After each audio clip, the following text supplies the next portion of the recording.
और थोड़ी देर का इंतजार कीजिए। राजनाथ सिंह को आपने सुना। राजनाथ सिंह जिसका आपको बता दें, जिनके बारे में उन्होंने विपक्षी दलों के नेताओं के साथ बैठक की थी, लेकिन उसका कुछ नतीजा नहीं निकला।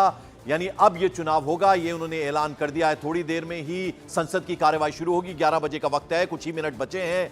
इस बीच प्रधानमंत्री नरेंद्र मोदी अपने तमाम वरिष्ठ मंत्रियों के साथ एक बैठक कर रहे हैं। तो संसद से इस वक्त की बड़ी खबर आपको तस्वीरों में दिखा रहे हैं। ओम बिरला पूजा पाठ उन्होंने किया अपने घर में और अब वो भी संसद भवन पहुंच चुके हैं।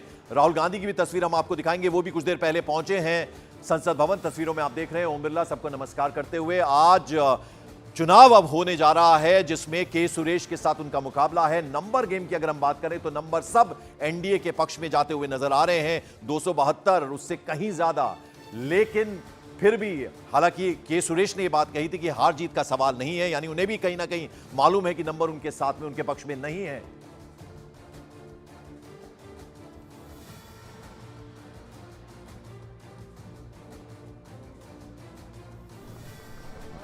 कोई बातचीत नहीं हुई। चुनाव तो होने वाला है, इसीलिए तो नॉमिनेशन डाले हैं।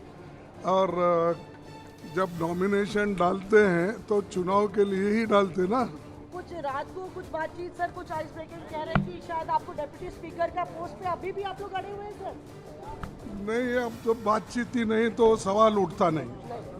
यहाँ पे मन का जो ये सच है कि विपक्ष ने अपना उम्मीदवार उतारा है, लेकिन हमारे श्री ओम बिरला जी एनडीए गठबंधन के उम्मीदवार हैं और हमें पूरा विश्वास है, हमारे पास पर्याप्त संख्या भी है कि ये चुनाव महज प्रतीकात्मक होगा और माननीय ओम बिरला जी लगातार दूसरी बार लोकतंत्र के इस मंदिर में लोकसभा के अध्यक्ष के पद पर आसीन होंगे और हम सबका नेतृत्व और मार्गदर्शन करेंगे।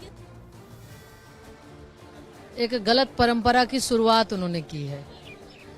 स्पीकर किसी पार्टी का नहीं होता, स्पीकर सदन का एक संवैधानिक एक पद भी है और वो सबको साथ लेकर चलते हैं। तो इसलिए मुझे लगता है ये बहुत ही जो परंपरा है ये निश्चित रूप से गलत है। जाके राहुल गांधी जी से न पूछिएगा कि नई नई परंपरा कायम कर रहे हैं। कांग्रेस पार्टी से जाके पूछिए, जो चाह रहे हैं कि बुलडोज कर रहे हैं। उनका कहना है कि डिप्टी स्पीकर आप लोग उनको नहीं दे रहे हैं, इसलिए डिप्टी स्पीकर के लिए कल श्री केसी वेणुगोपाल और श्री टीआर बालू जी आए थे। रक्षा मंत्री जी थे, गृह मंत्री जी थे, जेपी नड्डा साहब थे, हम सब लोग वहां थे और उनको ये कहा गया कि डिप्टी स्पीकर का जब चुनाव होगा सभी लोगों से बात करने के बाद तय होगा।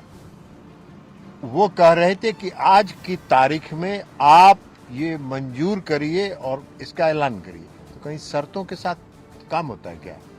शर्त के साथ राजनीति नहीं होती है। राजनीति में उन्होंने कहा कि सबसे बात होगी, तो बात होगी जब होगी। विपक्ष में एगो राहुल गांधी है क्या? कांग्रेस पार्टी खाली है? तो इसलिए आज तो देखे नहीं है आपने तृणमूल कांग्रेस का क्या बयान आया कि स्पीकर के चुनाव में उम्मीदवार भी उन्होंने खड़ा किया, उनसे भी राय सलाह नहीं किया। तो इन लोगों का यही तरीका है काम करने का। और लोकतंत्र की बात करें सर अखिलेश जी अभी कुछ नहीं बोलेंगे। सर अपील कर रहे हैं, सरकार ने अपील करी है कि सरकार ने अपील करी है कि वापस ले लें नॉमिनेशन। अभी कुछ नहीं बोलेंगे। अभी हम अपने लीडर्सों से बात करेंगे, उसके बाद बोलेंगे। उनको बधाई और विपक्ष को साथ लेकर के चलें। तो अलग अलग दलों के नेताओं का संसद भवन पहुंचने का सिलसिला जारी है। इस बीच सीधे रुक करते हैं अमित पांडे का। अमित, तस्वीरों में हम दिखा रहे थे ओम बिरला पहुंच चुके हैं संसद भवन।